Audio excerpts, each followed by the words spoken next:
Alright, so last time, I had done this video on my old channel, but me personally, I had forgot the password, for my old channel, but I only had like 5 subscribers, so it's okay.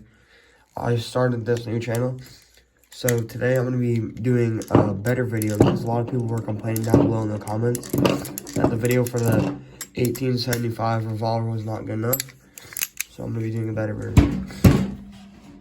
Alright. So, first thing I'll show you, probably one of the most important things, is the safety. On the bottom, when that red dot's showing, that means it's ready to shoot. Push it back, that means it's not ready to shoot, which means it can't shoot. Well, it can if you drop it, but... So, safety off, safety on. In order to put the bullets inside of the gun, you're going to be opening up this, so it has a little side door. It's not a break barrel, but it's pretty cool. It's like an old-fashioned. Open that up. Now you're also going to need to know how to put it on half cock. So that's basically for this gun is you take it off safety, put it on half, and then that will allow you to freely spin the barrel. Now, if you put it on full, that will allow it to shoot when you pull the trigger. But if you have it on half, if you pull the trigger, it's not going to go forward. It's not going to do anything to the bullets. So put that on half. Barrel can freely spin, and then that will allow me to put the bullets in. So now let's talk about the bullets. You're going to get these little casings that a BB goes inside. And you're going to get 12 of these little casings. 6 can be used for BB, and 6 can be used for pellet. But for the case I'm having, I just have these with me right now. The Crossman 177 Copperheads. Now, this gun does take 177, either BBs or pellets. Show you the bottle, in case you've never used a BB on before, so you know what to get. Basically, you just put the BB on the bottom right there. This one actually happens to be the pellet one, but if you have the BB one, so it comes with more. Now this one's one of the BB ones. So the difference, how you can tell, is on the bottom of this one, on the bottom of this side, there's a little pellet symbol on the top, like right there. On the top looks like a pellet.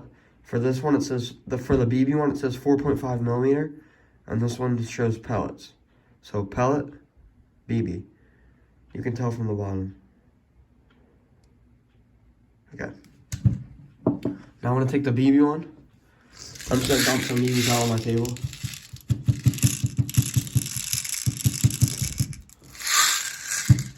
You're going to grab one of your BBs, 177 caliber.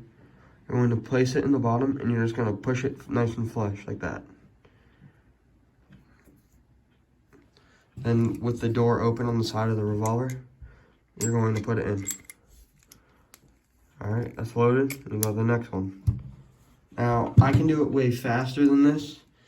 Just I like doing it nice and slow for cameras. That way it's easier for people to understand on how to do this kind of stuff. So now that you know how to do it, I'll just do it a little quicker.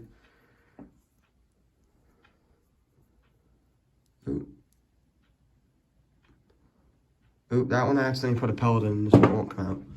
But I can still do 5 of them. I'll have to take that out some other time. That's 3. And what I figured out to be easier is if you just load them all first, and then you put them in.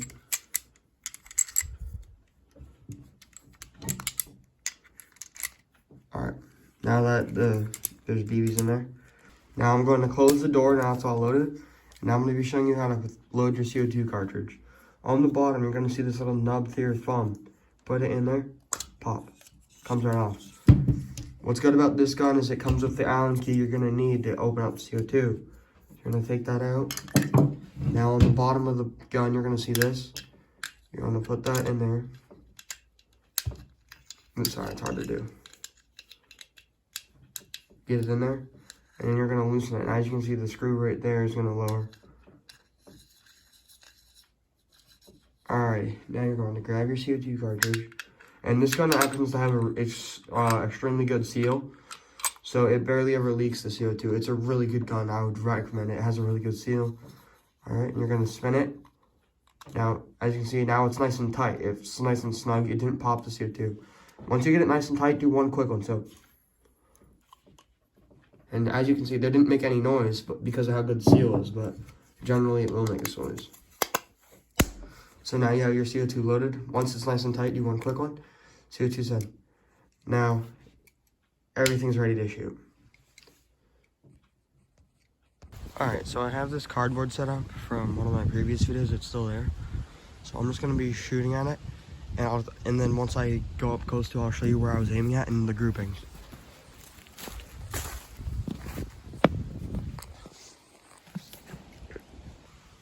I was aiming for about right there. So the grouping was pretty good. I got about an inch group to an inch and a half off my 5 shots. And this thing I'm pretty sure is close to 350 FPS or lower. So you can kill little birds with it.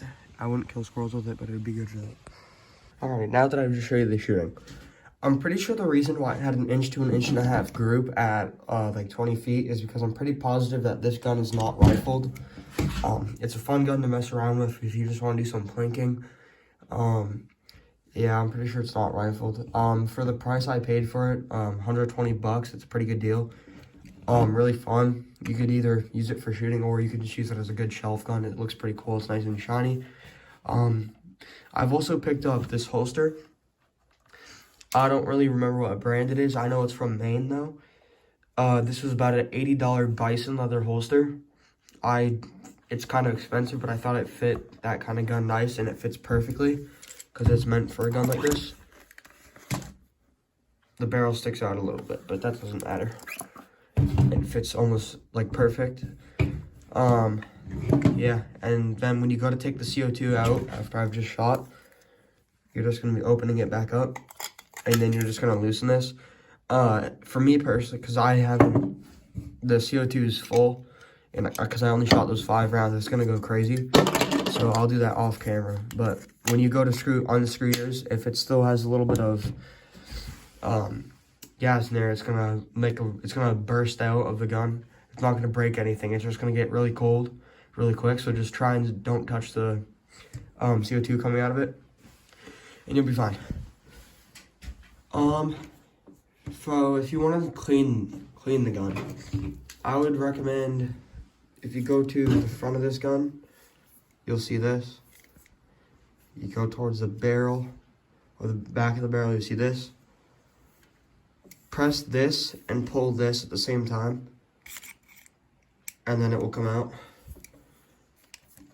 Basically what that is it's what's holding the cylinder in. So now I can take the cylinder out for cleaning. If you want to clean the cylinder and you want to really get into the barrel, right there. You also see there. You clean that, and then once you're done cleaning, obviously you just drop it back in. Gonna make it slide down. It's a little hard to maneuver sometimes. You gotta wiggle it till it gets in there. Alright, and then you just hit that little button, and then it retracts. Now the cylinder can freely spin again. So I just wanted to show you one feature that I had forgot. And this is opened. It's on half. If let's say one of the bullets happens to get stuck on the top, there's this thing. It's a bullet ejector, so it will come out of there and it will help push the bullet out. So you can play with that. Thought I'd just show you that. Alright, thank you for watching, and this is my review on the Remington 1875.